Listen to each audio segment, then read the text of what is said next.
Inside's all prepped out, ready for the sealer. And then a whole bunch of seam sealing to do. And then that bed liner material will be splattered in here. Should look pretty good.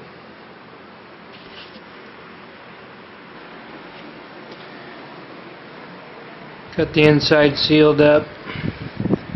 Put the seam sealer in all the appropriate areas.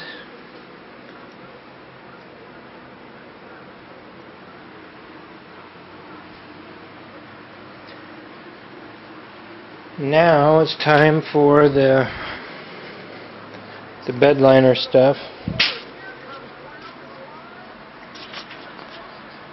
So we'll get that done. And the hard part's about over with.